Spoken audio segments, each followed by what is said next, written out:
The spaceship descended from the heavens, a celestial predator piercing the veil of the night. It landed with a resounding thud, shaking the ground for miles around.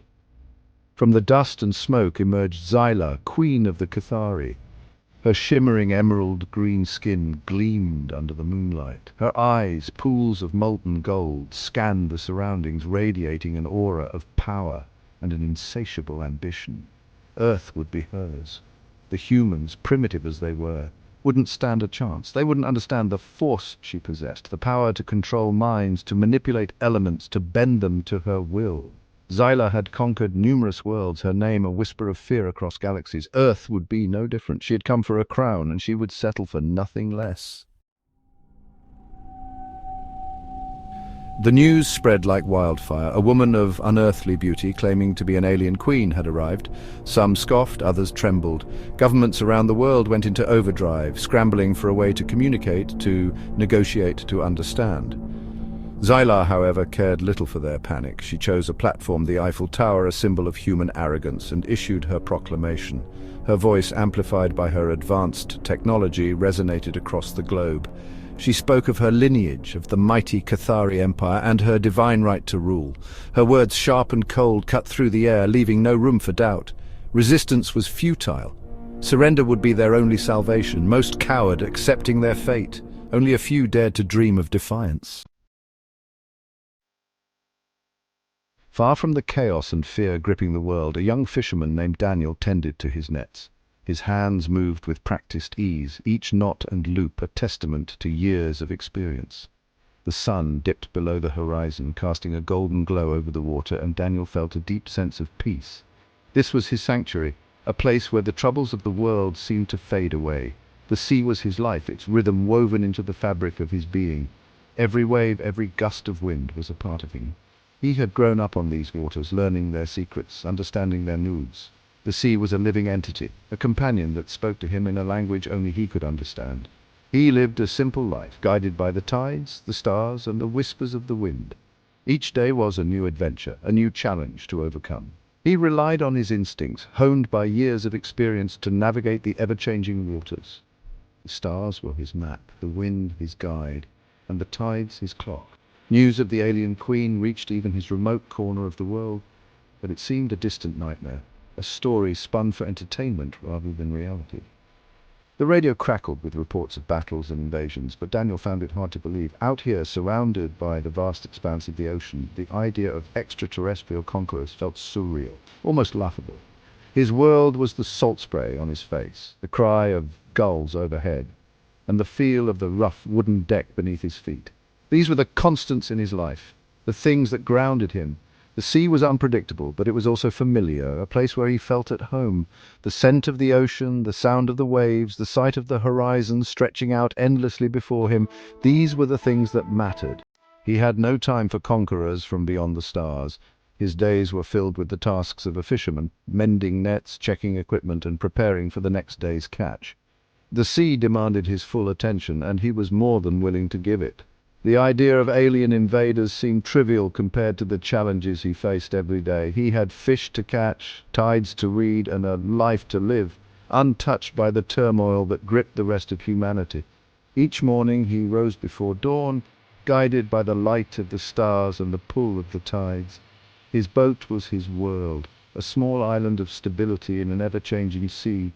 The work was hard, but it was honest, and it gave him a sense of purpose.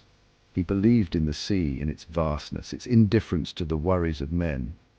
The ocean was a place of mystery and wonder, a realm where the concerns of the land seemed insignificant.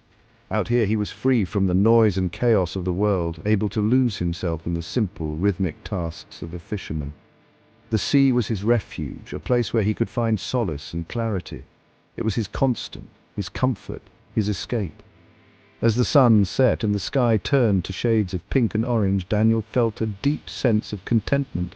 The sea had always been there for him, a steady presence in an uncertain world. It was a place where he could be himself, free from the expectations and pressures of society. Here, on the open water, he found peace.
Zyla had intended to leave the human where she found him, deposited safely on the shore. She had seen many such beings in her travels across the galaxies, and they rarely piqued her interest. This one, however, was different. There was something about the way he lay there, so vulnerable yet so serene, that made her pause. The sun was setting, casting a golden hue over the wreckage of his boat and the surrounding sands. It was a scene of both destruction and beauty, a juxtaposition that mirrored her own internal conflict. A silent testament to her power, but something stopped her. Perhaps it was the way he looked at her, his blue eyes wide with wonder. Those eyes seemed to hold a depth of emotion she had never encountered before. They were not just eyes, they were windows to a soul that was both fragile and resilient. She found herself inexplicably drawn to him, as if those eyes were calling out to a part of her she had long forgotten. She had always been a solitary figure, a queen without a kingdom, but in that moment she felt a connection that transcended words, devoid of fear. Or maybe it was the sound of his laughter, genuine and carefree, as he marveled at the impossible situation. She stayed, drawn to him like a moth to a flame. His laughter was a melody she had never heard before, a sound so pure and untainted by the harsh realities of the universe. It was as if his laughter had the power to heal, to mend the broken pieces of her soul. She found herself laughing too, a sound that felt foreign yet liberating. They laughed together, two beings from different worlds, finding common ground in the simplest of human expressions. They spent the night on the beach, the wreckage of his boat burning nearby, casting dancing shadows on their faces. He spoke of the sea, of his life, his words simple yet profound. She listened, captivated. The firelight flickered, creating an intimate cocoon that seemed to exist outside of time and space. He told her stories of his adventures, of the storms he had weathered and the calm seas that had lulled him into a false sense of security. Each word he spoke was a thread, weaving a tapestry of his life that she found herself getting lost in. The wreckage of his boat burning nearby, casting dancing shadows on their faces. He spoke of the sea, of his life, his words simple yet profound. She listened, captivated. His voice was a soothing balm, each word a gentle caress that eased the tension she didn't even know she was holding. She found herself opening up to him, sharing stories of her own, tales of distant stars and forgotten realms. It was a night of revelations, a night where two souls bared themselves to each other, finding solace in their shared vulnerability.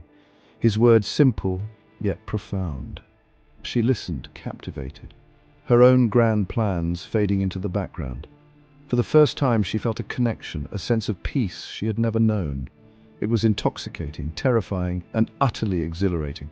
She realized that in this human she had found something she had been searching for all her life, a sense of belonging. The night seemed to stretch on forever, each moment a precious gem that she wanted to hold on to. They talked until the first light of dawn began to break, the sky painted in hues of pink and orange, her own grand plans fading into the background. For the first time she felt a connection, a sense of peace she had never known. It was intoxicating, terrifying, and utterly exhilarating. She realized that in this human she had found something she had been searching for all her life, a sense of belonging. The night seemed to stretch on forever, each moment a precious gem that she wanted to hold on to. They talked until the first light of dawn began to break, the sky painted in hues of pink and orange. As the sun rose, she knew that her life would never be the same again. A sense of peace she had never known. It was intoxicating, terrifying, and utterly exhilarating. She realized that in this human she had found something she had been searching for all her life, a sense of belonging. The night seemed to stretch on forever, each moment a precious gem that she wanted to hold on to. They talked until the first light of dawn began to break, the sky painted in hues of pink and orange. As the sun rose, she knew that her life would never be the same again. She had found a new purpose, a new reason to exist, and it was all because of the language of laughter.